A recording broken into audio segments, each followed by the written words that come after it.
perfectly imperfect.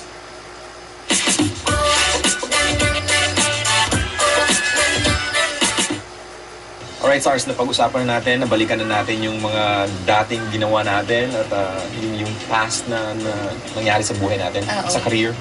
Ngayon naman, pag-usapan natin ang present. ang makulay na present ni Sarah Geronimo. Singkulay ng cupcakes. So, umpisahan natin. So, Sarah, 27 ka na. So, anong feeling mo ngayon na 27 ka na and you're still on top of your game? Andyan ka pa rin, Sarah Geronimo. Sabi nga nila, Queen.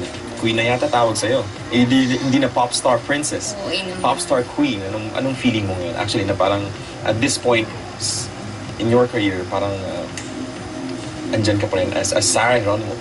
Alam mo, Mark, never ko naman isinapuso, isinaisip yung mga title na pop princess, royalty, na ngayon daw dapat pop queen na. Diba? Parang ginagawa mo yung trabaho? Oo, ginagawa ko yung trabaho ko. Saka syempre, ini-enjoy ko. Ito talaga yung passion ko. Yung music, pagpa-perform, mag-entertain ng mga tao. At never ko rin namang inisip na parang on top of my game. Yung label na gano'n. Oo, parang every moment na I'm on stage, talagang you really have to work hard for it, di ba? Talagang tinatrabaho bawat pagkakataon na nasa entablado ka. Sabi nila, di ba, mas mahirap yung sustaining, yung sustaining power, yung paano mo mapagpapatuloy, di ba? And true enough, napanood ko yung performance mo sa ASAP. Yung salute. If you with it, let me hear you say, ladies on the world.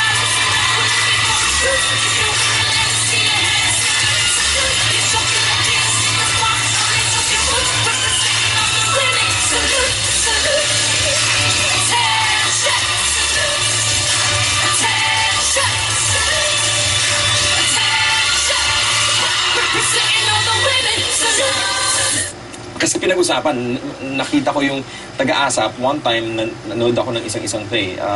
Na-meet ko yung isa sa taga-ASAP. Sabi lang, Mark, napanood ba si Sarah? Ganyan. Sa performance niya, talagang trending daw talaga. Sabi ko, oh yeah, yung pinag-usapan. Kahit si Mr. Cell sa party ni Miss Pinky. Sabi ano, pinag-usapan, pinakita yung video mo, ganyan. So sabi ko, wow, talagang... Tapos pinanood ko siya sa YouTube. Sabi ko, wow, grabe talagang pinaghandaan ka ni Sarah. Talagang hindi pwedeng, I'm sure hindi niya ito nire-rehearse ng ganun lang. Bakit salute? Sino pumili ng song? ASAP.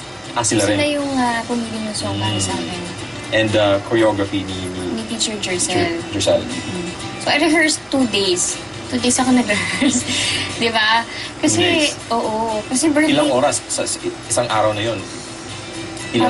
Parang naka 4 hours yata kami Kasi nag-session pa kami, parang session. Wow, talagang grabe yung preparation. Which is nakikita naman sa ginawa mo.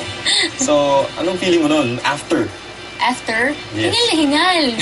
As in, pagod na pagod. Diba? Nakita mo, uminom ka pa. May tubig na sa harap ko, hindi ininom ko na. Pero naramdaman mo yung response ng tao, yung appreciation nila sa ginawa mo. Na parang yung lahat ng pagod mo. Siyempre masarap, diba? Kasi parang, ewan ko, dumarating tayo dun sa career natin na parang relevant pa ba tayo? Yes. Diba? Kasi marami competitions na concert, marami nag-album, diba? Marami nag-album. So may mga tanong na parang, relevant pa ba ako? Oo, diba? Ano pang bago mong ipapakita? Ibigay. And yun nga, actually yung venue na lang natin is performance sa TV. And tulad ng ginawa mo na parang, wow, napawaw na naman sila sa ginagawa. Sana. The night before, hindi talaga ako makatulog. Talagang, saan ka ba? Contest ka ba? Oo, kasi... Feeling mo parang nasa contest pa rin, ano? Siguro kasi nasa iyo, yung parang competitiveness na dati, bata ka pa lang, yan na yung buhay mo, di ba? Competitive. Parang competitive ka. Bata ka lang, competitive ka. Bawal ka magkamali sa mga performances mo. Dapat perfect lagi, di ba? Medyo, may ganun. So parang kalaban mo lagi, sarili ko. Oo. Kasi pag nagkamali-kamali ako, di ba? Ako lang naman ang sarili ko din. So hindi mo iniisip, Stars, like, sino ba itong bagong dadating? Wala, hindi ganun, ano? Yung parang, intimidate ka ba or something? Walang ganun na feeling sa'yo? Or... Pero mas iniisip mo yung, ano yung, paano mo pa mas mapapaganda yung mga performances mo every time lumalabas ka sa TV? Oo. Alam mo, hindi ako parang magiging pokrita naman ako para hindi sabihin na hindi ako aware, Yeah. di ba, na may mga nagdadatingan, na mga alam mong so Pero much yun yung much gusto kong word. better. Aware diba? ka lang. Oo, may, oo. hindi ka forever, I mean, hindi tayo Hindi tayo forever Hindi tayo na forever ganito, dito. di ba? Pero, siya yung kalaban mo. Walang ganun na word eh. Walang ganun na...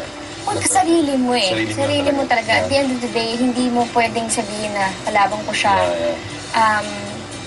Hindi eh. You're challenged, you're motivated, di ba? Na Tama. kung ano yung meron ka, Paggandahin mo pa eh. oo, syempre, ilalaban mo rin kasi pinaghirapan mo rin Yes, yun, of course. diba? Yeah. Tsaka, yung music, pagmamahal natin sa music, yun ang inilalaban Tama. natin.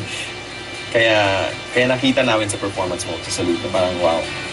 Sabi nga nila, you're still the queen. Oo naman. Sabi nila, yes, well, true naman. Mga True naman. ganun. Wala pang, actually sa totoo lang, wala pang parang pareho sa'yo. Naks man. Wala pa. Alawa. Na-traffic pa lang. Medyo nakaka-pressure. Oo naman, oo Aminin naman. natin, diba? Oo naman. Especially sa business na to na parang walang stable, walang permanent. So, maganda yan. Maganda yung ginagawa mo. Usapan guys. namin, seryoso na. Seryoso na. Perfectly imperfect.